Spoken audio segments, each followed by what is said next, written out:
Le théorème de Wilson dit que P est un entier premier si et seulement si P-1 factoriel est congru à -1 modulo P. Historiquement, la première référence à ce résultat date de très loin, date du mathématicien arabe Ibn al-Haytham vers l'an 1000. Mais les preuves connues pour ce résultat datent de beaucoup plus tard, du XVIIIe siècle. Dans cette vidéo, on va démontrer ce résultat-là. On va donner une preuve plutôt moderne de ce résultat qui utilise essentiellement la structure de corps sur les Z sur PZ lorsque P est premier. Et puis, un corollaire simple de ça, c'est si P est un nombre premier de la forme 4n plus 1, alors 2n factoriel au carré est congru à -1 modulo P. Commençons par le 1. Donc on a deux sens à démontrer. Le plus simple, c'est de droite à gauche. Supposons que P-1 factoriel est congru à -1 modulo P. On a alors que P-1 factoriel plus 1, c'est un multiple de P. Donc P-1 factoriel plus 1 est de la forme Kp pour un certain entier naturel K. Et on veut montrer que P est premier. Et comment faire ça? Donc un nombre est premier si et seulement si ses seuls diviseurs sont 1 et P. Maintenant, est-ce que c'est le cas pour ce P-là lorsqu'il vérifie cette équation? Oui, voyons. Donc soit A, un entier naturel non nul, est strictement plus petit que P. Alors A divise ce terme-là. A divise P-1 factoriel parce que A est l'un des facteurs de P-1 factoriel. Et si en plus A divise P, donc A divise alors Kp, et A divise P-1 factoriel, alors A divise leur différence qui est 1. Donc A égale 1.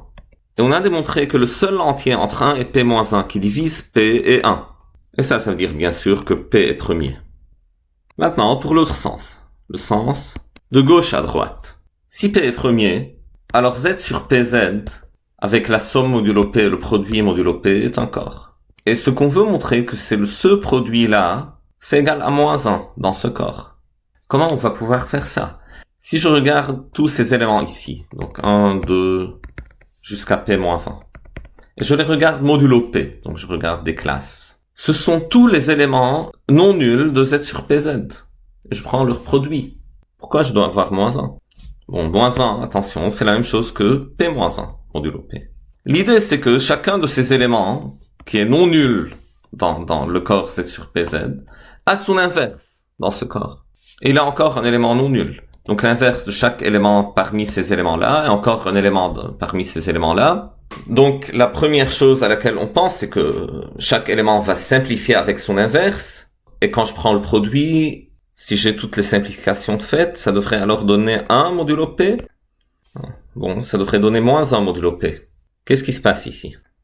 Oui, l'idée que j'aurai des simplifications est la bonne. Mais en fait, ce qui se passe... Bon, vous pouvez arrêter la vidéo et penser un peu à ça. Pourquoi ça donne pas 1, ça donne -1? Ce qui se passe, c'est que certains éléments sont égaux à leur propre inverse, et donc ils simplifient avec personne. Et quels sont les éléments qui sont égaux à leur propre inverse? Voyons. Donc dans Z sur PZ, étoile, X est égal à X-1, si et seulement si X2 égale 1. Et ça, c'est vrai si et seulement si X2 moins 1 égale 0, c'est-à-dire X moins 1, X plus 1 égale 0. Ça, c'est un calcul que je peux faire dans n'importe quel anneau, en fait. Et ça, c'est vrai si et seulement si. Et là, j'utilise le fait que c'est un anneau intègre. C'est vrai si et seulement si x moins 1 égale 0 ou x plus 1 égale 0. Et c'est vrai si et seulement si, bien sûr, x égale 1 ou x égale -1. Mais -1, c'est la même chose que P-1. Donc, je vais écrire P-1. Tout ça, modulo P, donc je peux mettre des barres un peu partout ici. Et la conclusion, alors... c'est ce produit-là, le produit des classes de K lorsque K varie entre 1 et P-1. Donc j'aurai 1 bar fois P-1 bar, fois le produit qui reste dans lequel je regroupe chaque élément et son inverse. Et ce produit qui reste donne bien sûr classe de 1. Et donc la réponse c'est P-1 bar. Et on peut dire alors que dans les entiers, ce terme-là qui est P-1 factoriel, est congru à P-1 modulo P. Et P-1 est congru à -1 modulo P. Et j'ai le résultat voulu. Question suivante. Donc, je suppose que P est premier de la forme 4n plus 1. Et je veux montrer que, voilà, moins 1 est congru à 2n factoriel au carré modulo p. Et mon idée, bien sûr, est d'utiliser le résultat de la question 1.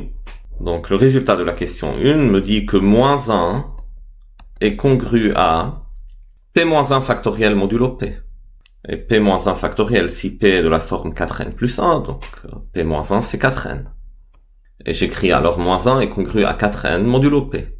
Et 4n, c'est bien sûr 1 fois 2 fois 3 jusqu'à 2n fois 2n plus 1.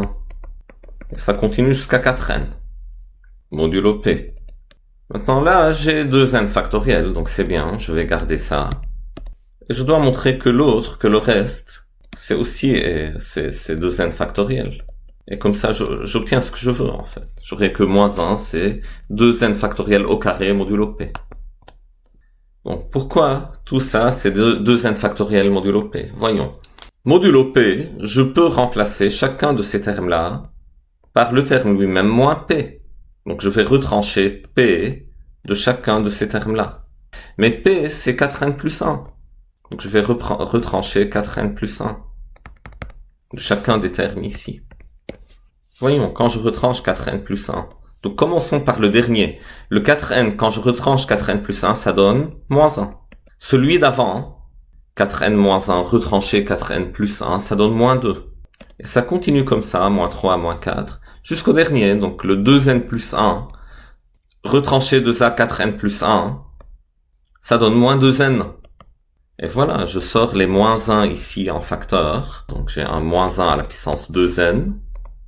Et ce qui me reste, ici j'ai un 2n factoriel, et ici à l'intérieur de la parenthèse, j'ai aussi un 2n factoriel, et donc c'est 2n factoriel élevé au carré.